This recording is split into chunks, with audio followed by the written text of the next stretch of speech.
하나님 말씀은 창세기 1장 1절과 창세기 17장 1절 말씀입니다.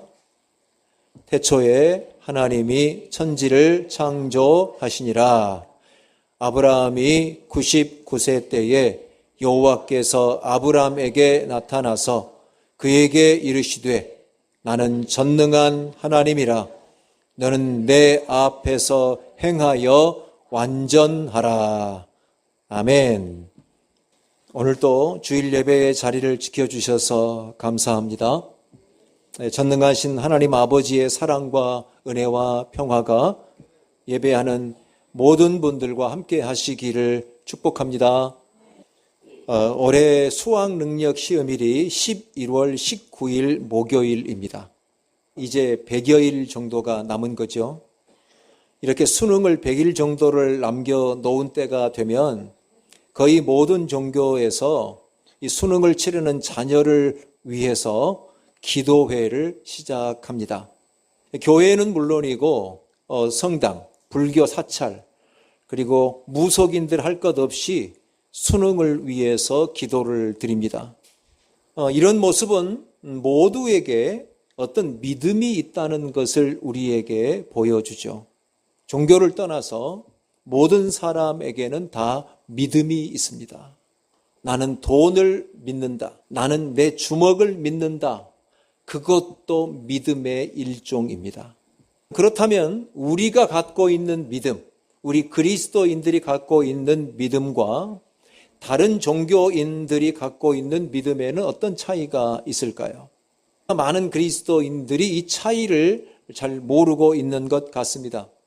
그냥 힘들면 기도하고 어려우면 신을 찾고 그러면 그 신이 내 기도를 들어주시고 나에게 복을 주신다. 함께해 주신다. 이 정도로 생각을 하고 있는 것 같습니다. 그리스도인인 나는 무엇을 믿고 있는가? 우리 기독교인은 과연 무엇을 믿고 살고 있는가? 만약 어떤 사람이 여러분에게 당신은 무엇을 믿습니까?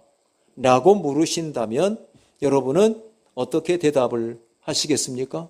이것이 오늘 사도신경을 설교하게 된 이유입니다.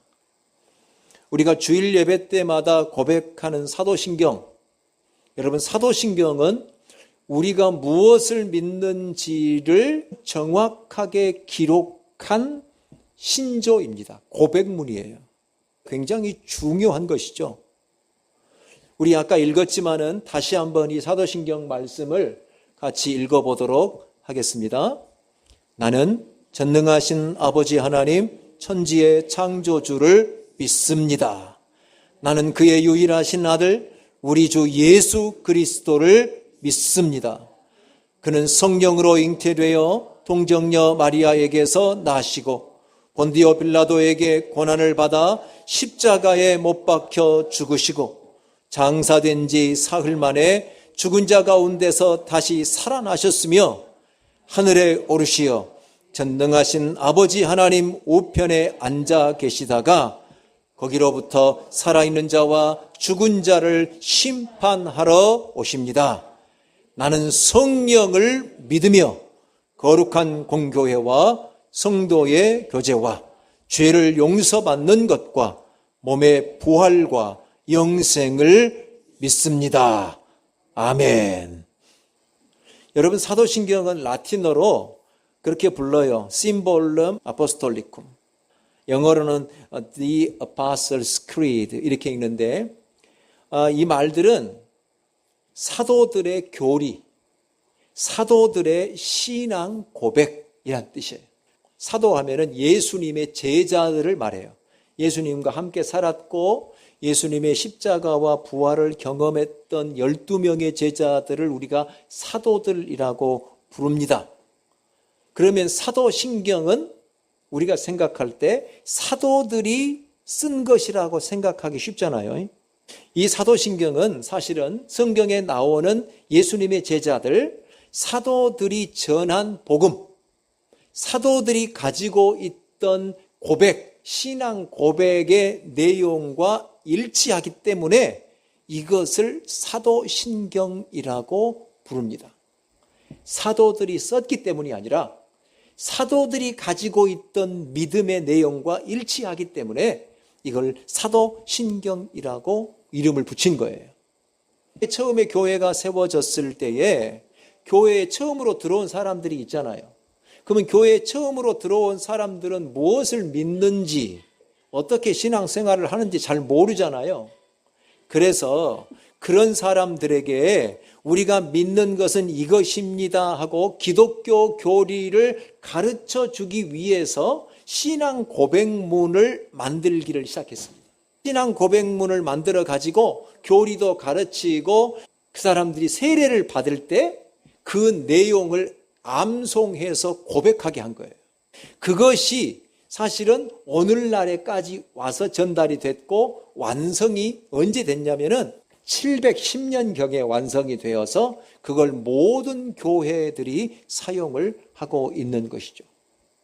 그러니까 처음에는 라틴어로 되어 있었어요. 라틴어로. 심볼럼 아포스톨리쿰이라고 하는. 라틴어로 되어 있으면 우리는 못 하겠잖아요. 그럼 이걸 우리가 하려면 어떻게 해야 될까요? 번역을 해야 되겠죠.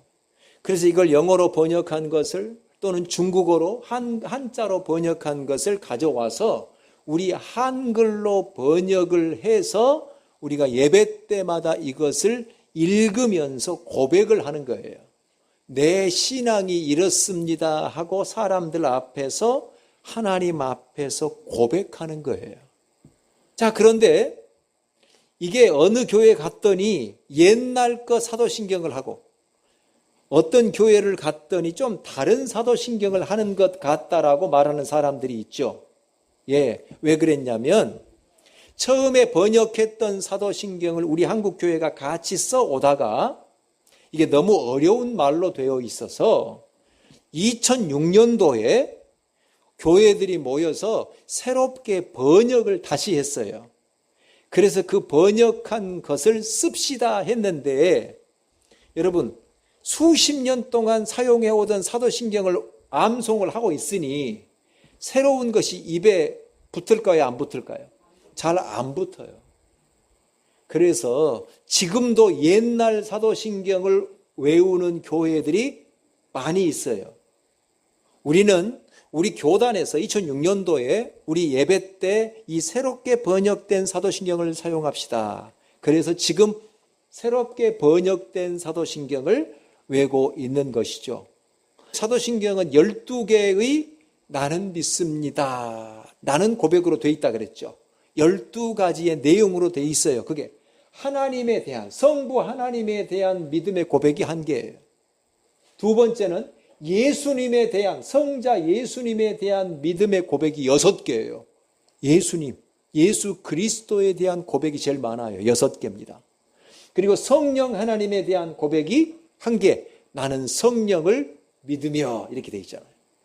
그리고 나서 교회와 성도의 교제, 용서받는 것, 부활과 영생에 대한 고백이 4가지. 그래서 도합해서 12가지의 고백으로 되어 있죠. 그러면 이 사도신경을 제가 몇 주간 동안 설교할까요? 12주간 설교하게 되겠죠. 여러분, 이 설교가 왜 중요하냐면 교회에 출석한 지 얼마 안 되신 분들, 아직 세례를 받지 않으신 분들에게는 우리가 무엇을 믿는가를 배울 수 있는 굉장히 중요한 시간이에요. 그러니까 오늘 참석하신 분들은 좀 결석을 안 하셨으면 좋겠다. 이 내용을 좀 잘 듣고 우리가 무엇을 믿는가를 알아야지. 바르게 알아야 바르게 믿을 거 아닙니까? 나는 이미 세례를 받았다는 하신 분들이 있죠. 나는 교회 다닌 지가 오래됐다고 하시는 분들도 이 사도신경의 내용을 다 잊어버렸거나 잘 모르시는 분들이 굉장히 많아요.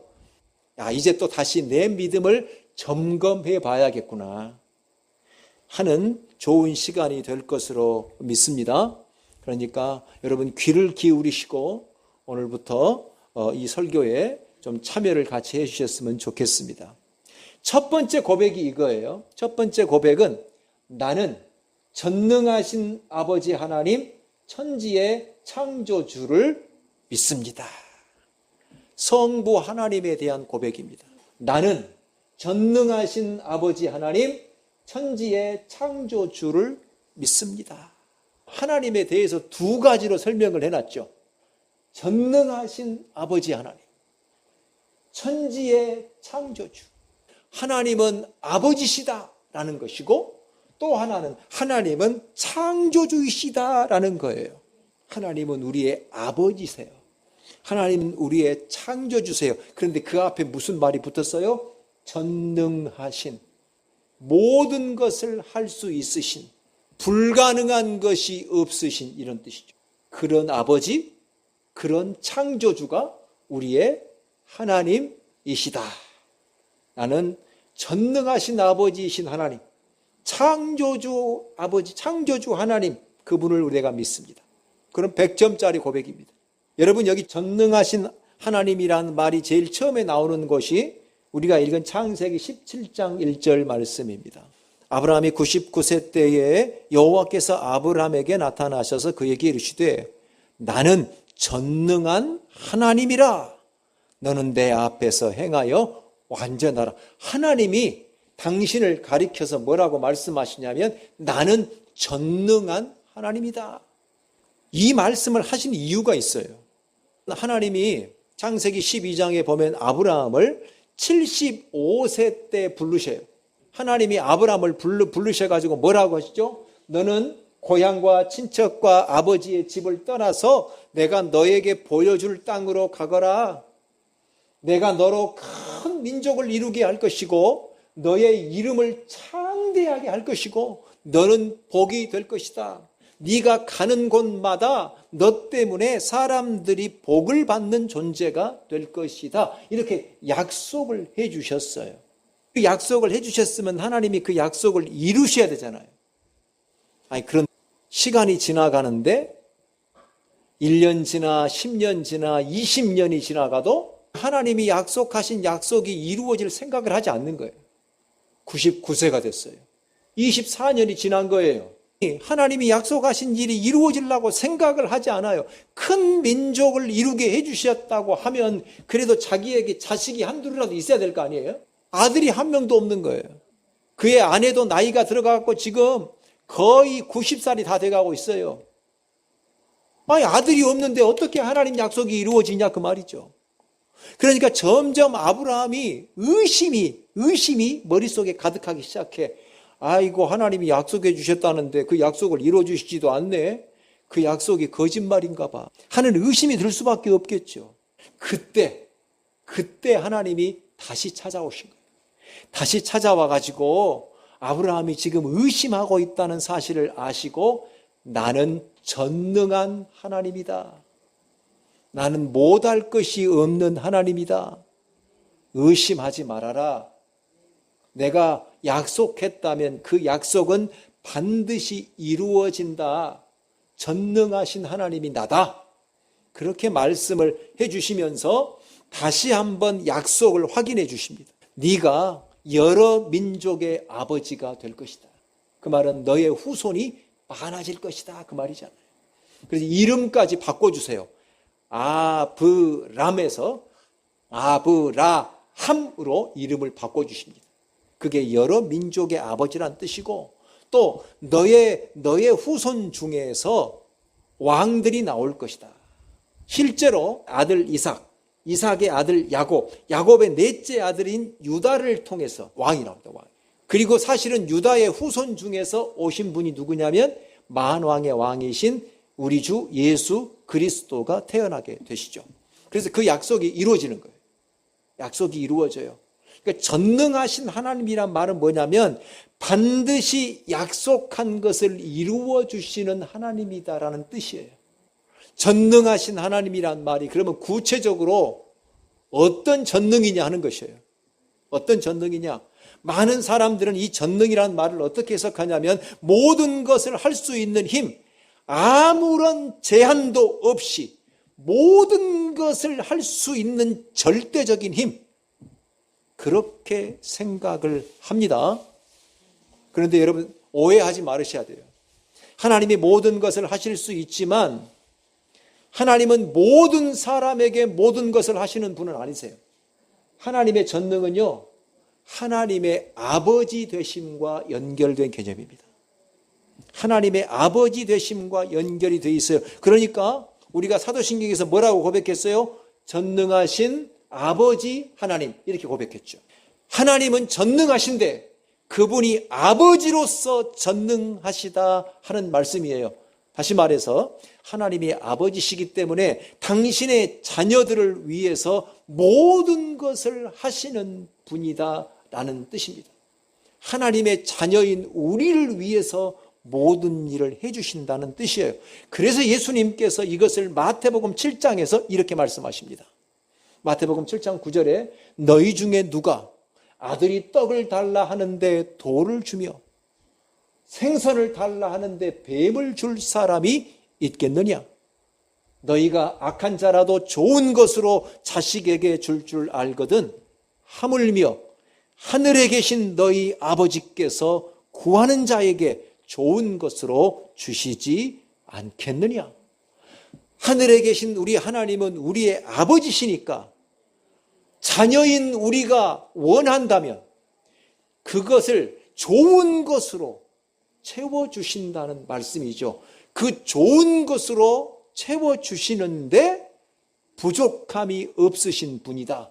이게 전능하신 아버지 하나님이라는 뜻입니다. 세상의 부모들도요, 자녀들을 위해서 거의 모든 것을 해요. 자녀들을 위해서요, 고생을 기쁨으로 감당합니다. 자녀들을 잘되게 하려면요, 자기가 가차 없이 무릎을 꿇는 수모를 감당합니다. 하나님 아버지는 우리를 위해서, 우리가 좋은 것을 누리게 하기 위해서 그 어떤 일도 하실 수 있는 분이시죠. 아버지 하나님이시기 때문입니다. 우리가 그 하나님을 믿는다는 것입니다.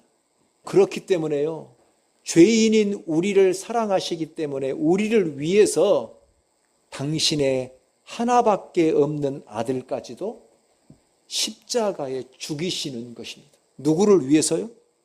우리를 위해서. 그러니까 우리를 위해서 못 하실 것이 없으신 분, 그게 전능하신 아버지 하나님이라는 뜻이고, 우리는 그런 하나님을 믿는 것입니다. 우리가 자녀이기 때문에 당신의 하나밖에 없는 아들까지도 채찍에 맞게 하시고 옷이 벗겨지게 하시고 십자가에서 생명을 버리게 하시면서까지 우리를 사랑하시는 그분, 아버지 하나님, 그게 전능하신 아버지 하나님이십니다. 그러니까 하나님의 전능하심은 슈퍼맨과 같이 모든 일을 할 수 있는 게 아니고 당신의 자녀들을 위해서 당신 자신의 모든 것까지도 내어주시는 전능, 자기의 모든 것을 아낌없이 우리에게 주시는 능력, 그게 전능하심이에요. 아낌없이 자신을 내어주시는 힘, 자기 자신을 우리를 위해 선물로 주시는 사랑으로 충만하신 전능, 그게 하나님 아버지의 전능하심이에요. 그래서 그 사랑 때문에 하나님은 인간의 모습으로 우리에게 오실 수 있었죠. 그 사랑 때문에 우리를 위해 온갖 수치와 굴욕을 당하실 수 있었죠. 사랑 때문에 자기 자신을 십자가에 내어주는 그 희생을 감당할 수 있으셨죠. 희생할 수 있는 능력, 사랑으로 자신을 내어주는 능력, 이것을 전능하다라고 말하는 거예요.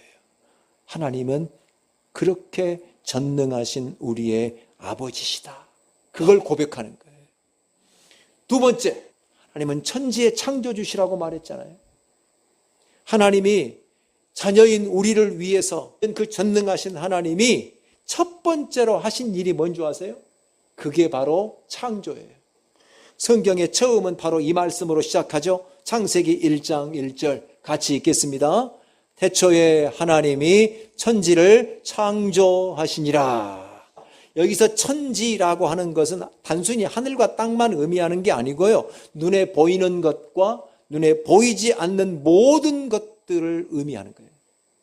하나님은 우리 눈에 보이는 것과 눈에 보이지 않는 모든 것들을 창조하신 분이십니다. 하나님은 전능하신 분이시고 하나님은 완벽하신 분이십니다. 성부, 성자, 성령으로 계시는 하나님은 다른 것이 없어도 아무렇지도 않으신 분이잖아요. 다른 것을 만들 이유가 없어요. 완벽하신 분이기 때문이죠. 그런데 하나님은 성부, 성자, 성령이 함께 사랑하고 나누는 그 사랑의 기쁨, 그 사랑의 온전함을 세상과도 나누고 싶어 하시는 거예요. 이 사람들하고도 같이 나누고 싶어 하시는 거예요. 그래서 세상을 창조하셔요. 그리고 우리를 만드신 거예요. 그러니까 우리를 창조하신 이유가 뭐냐면 우리를 너무 사랑하실 뿐만 아니라 우리와 하나님의 사랑을 나누기 위해서 우리를 창조하신 거예요. 하나님이 우리와 사랑을 주고받기 위해서 만드신 거예요. 아니, 부족한 것이 없으신 하나님이 뭐하러 사람을 만들어요? 우리는 없어도 되는 존재였어요. 근데 하나님이 우리와 사랑을 나누시려고 우리를 만드신 거예요. 그러니까 이 창조가 기적이죠. 하나님이 누리시던 사랑의 기쁨을 우리도 누리게 하시려고 이 세상을 창조하시고 우리가 그 세상을 누려가는 기쁨을 갖게 하시려고 우리에게 존재를 허락해 주신 거예요. 그 하나님의 사랑 때문에 오늘 우리가 있는 거죠. 하나님은 그래서 우리를 위해서 세상을 만드셨을 뿐만 아니라 우리를 위해서 이 세상을 지금도 어떻게 돌보고 계시는, 섭리해 가고 계시는 것이죠. 그러면 우리가 이렇게 하나님을 천지의 창조주로 믿는다는 게 어떤 뜻일까요? 태초에 하나님이 천지를 창조하셨다라고 우리가 고백하는 것이 어떤 의미냐는 거예요. 그냥 암송하고 끝나는 겁니까? 하나님을 천지의 창조주로 믿는다는 것은 하나님이 온 세상의 주인이심을 믿는다는 거예요. 하나님이 이 세상을 창조하셨으니 이 세상의 주인은 하나님이셔요. 내 것은 하나도 없어요. 모든 것은 하나님의 거예요. 여러분, 내가 살고 있는 집도, 내가 다니는 직장도, 내가 힘들게 모은 돈도, 내 자녀도 다 내 것이 아닙니다. 여러분, 그게 내 것이라면 내가 영원토록 내 마음대로 할 수 있어야 되는 것이죠. 그렇게 못해요. 기껏해야 100년 지나면 내 집도 내 집이 아니에요. 영원히 돈을 소유할 수 없어요. 내 것이 아니에요. 하나님 것이에요. 그러니까 창조주 하나님을 믿는다는 것은 모든 것이 내 것이 아니다라는 것을 믿는다는 것이고 그걸 인정한다는 것이죠. 아, 내 인생의 주인이 내가 아니구나. 하나님이 모든 것의 주인이시구나. 그걸 인정하며 산다는 것. 여러분, 그것이 천지의 창조주를 믿는다는 뜻입니다. 두 번째, 천지의 창조주를 믿게 되면요, 그분이 만드신 세상 속에 나도 들어가 있죠. 그러니까 하나님이 나도 만드셨다는 것을 의미해요. 세상은 하나님께서 말씀으로 창조하셨지만 우리 사람은 하나님이 어떻게 만드셨어요?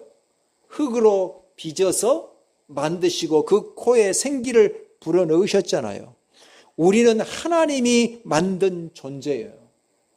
에베소서 2장 10절에는 이런 말씀이 있어요. 우리는 그의 만드신 바라.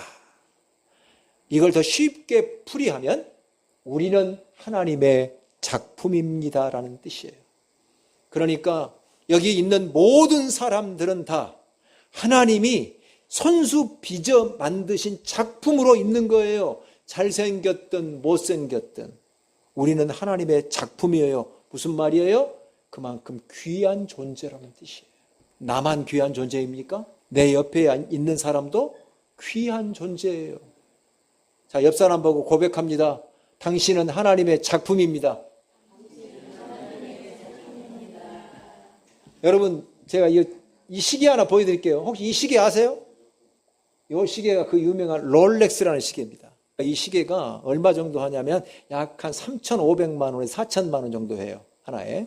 그런데 이게요, 중국에 가면 가짜 롤렉스가 판을 칩니다. 자, 그런데 여러분, 이 진짜 롤렉스하고 가짜 롤렉스 시계의 차이는 어디 있을까요? 누가 만들었냐의 차이죠. 진짜 롤렉스 회사에서 만든 시계는 진짜 롤렉스 시계예요. 근데 가짜 다른 데서 흉내 내갖고 짝퉁으로 짜가로 만든 시계는 그곳에서 만들었으니까 아무리 정교하게 만들었어도 그건 가짜예요. 여러분, 우리는 누가 만드셨다고요? 하나님이 만드셨다고요. 그러니까 우리 존재 가치는요, 3천만 원, 4천만 원, 이 롤렉스 시계에 비하겠습니까? 저는 이거요, 100개 갖다 줘도 제 생명과 바꾸지 않습니다. 여러분 바꾸시겠어요? 우리는 하나님이 만드신 이것과는 비교할 수 없는 존재 아닙니까? 여러분, 김환기라는 화가 아세요? 김환기, 아주 유명한 화가예요. 이분이 이런 그림을 그렸어. 이 그림의 제목이 우주라는 그림이에요. 우주. 우리나라 화가 중에서 그 많은 화가가 있는데 미국 경매장에서 가장 비싸게 팔린 그림이 이 그림이에요. 이 그림이 어느 정도 할까요? 132억 원. 이 그림이. 김환기라는 그 화가가, 유명한 화가가 그린 그림이기 때문에 이게 132억 원입니다. 여러분, 우리의 값어치는 말할 수 없는, 상상할 수 없는 전능하신 하나님 아버지, 온 우주를 만드신 그 크기와 깊이와 넓이와 높이를 상상할 수도 없으신 그분이 우리를 만드셨다고요. 그러니 우리는 값으로 매길 수가 없는 존재예요. 여러분, 그래서 생명이 고귀한 거예요. 나이가 적든 많든, 그 사람이 장애인이든 비장애인이든, 그 사람이 부자든 가난하든 상관없이 하나님이 우리를 만드셨기 때문에 우리는 귀한 존재입니다. 내 꼴이 별로이고 내 상황이 좋지 않아도 우리 정체성은 변하지 않아요. 여러분, 길거리 가다가 비가 주룩주룩 내리고 흙탕물 바닥이, 근데 거기에 10,000원짜리 한 장이 다 흙탕물 밑에 흙탕물 다 묻어갖고 있어요. 여러분, 주실래요? 안 주실래요? 줍죠? 흙탕물 묻었다고 안 주실랍니까? 아니요. 흙탕물 묻어도 10,000원이요. 흙탕물 묻어도 10,000원이라고요. 여러분, 여러분의 모습이 지금요, 잘생겼든 못생겼든, 나이가 많든 나이가 적든, 몸이 건강하든 몸이 건강하지 않든 다 하나님이 만드신 고귀한 존재라니까요. 여러분은 귀한 존재라고요. 여러분 앉아만 있어도 귀한 존재라고요. 자, 옆 사람 고백합니다. 얼마나 귀한지 모르겠어요. 시작. 여러분, 창조주 하나님을 믿는다는 것이 그런 뜻이에요. 이게 그냥 믿는 게 아니에요. 창조주 하나님을 믿는다는 것은 아까 말한 것처럼, 모든 것의 주인이 하나님이시구나. 내 것이 아니구나. 여러분, 내 것이 아니면 돈을 쓸 때도 그 돈의 주인이신 하나님의 뜻대로 써야 맞겠죠. 그렇죠. 하나님이 기뻐하신 대로. 그리고 내 몸도요, 얼마나 귀한 존재인지 몰라요. 여러분, 여러분의 몸을 좀 사랑해 주세요. 제발 돈 그냥 조금 있는 거 아꼈다가 자식 주지 말고요. 지금 맛있는 거 사드세요, 제발. 여러분의 몸이 고귀한 존재라고요. 하나님이 주신 고귀한 몸이라고요. 나를 귀하게 여겨야 내 옆에 있는 사람도 귀하게 여기는 거예요. 이게 창조주 하나님을 믿는다는 뜻이에요. 여러분, 이렇게 창조주 하나님이 온 세상의 주인이시고 나를 만드신 분이고 나를 귀하게 만드신 분임을 알게 되면 우리는 뭐 하게 될까요? 이사야 43장 21절 외우기도 쉬워요. 이사야 4321이에요. 이 백성은 내가 나를 위하여 지었나니 나를 찬송하게 하려 함이라. 하나님이 우리를 창조하신 이유가 뭐라고요? 하나님이 찬송받고 싶으시대요. 우리를 창조해놓고 하나님이, 하나님 저를 만들어주셔서 너무 감사해요. 너무 기뻐요. 그 말씀을 듣고 싶으시대요. 여러분, 그것이 예배예요, 예배. 여러분이 일상생활 속에서요, 자연을 바라보면서 오메, 저 자연을 보니까 너무 아름답구나. 하나님, 당신의 솜씨가 이렇게 놀랍네요 하고 찬양하면요, 하나님이 보시고요, 너무 기뻐하시는, 억만금을 바친 것보다 그렇게 하나님을 찬양하면 하나님은 한없이 기뻐하세요. 사랑하는 여러분, 우리가 이런 하나님을 믿고 있다고요. 전능하신 아버지 하나님, 자녀인 우리를 위해서 모든 걸 하실 수 있는 분, 우리를 위해서 부끄러움도 당하는 것을 개의치 아니하시는 분, 우리를 위해 십자가에 죽는 것도 개의치 아니하시는 분, 우리에게 사랑의 기쁨을, 이 세상의 아름다움을 누리게 하시기 위해서 창조하시고 우리에게 주신 분, 그 하나님, 그 하나님을 믿는 믿음, 그것이 오늘 사도신경 첫 번째 고백인 거예요. 나는 전능하신 아버지 하나님, 천지의 창조주를 믿습니다. 여러분, 이 고백을 믿게 되면 우리는 이렇게 살게 되는 거예요. 자, 보세요. 우리 자신을 이웃을 위한 선물로 줍니다. 하나님이 당신 자신을 우리에게 주셨듯이 우리도 이웃에게 선물이 돼요. 모든 것의 주인이 하나님이심 인정하고 살아요. 우리가 하나님의 작품임을 늘 기뻐하며 살아요. 남들이 모르는 기쁨을 우리가 소유하고 있는 거예요. 그렇게 될 때 우리의 삶이 하나님께 영광과 찬송을 올려드리는 삶이 되는 것이죠. 여러분, 이런 믿음으로, 이런 고백으로 이번 한 주간도 살아가시기를 축복합니다.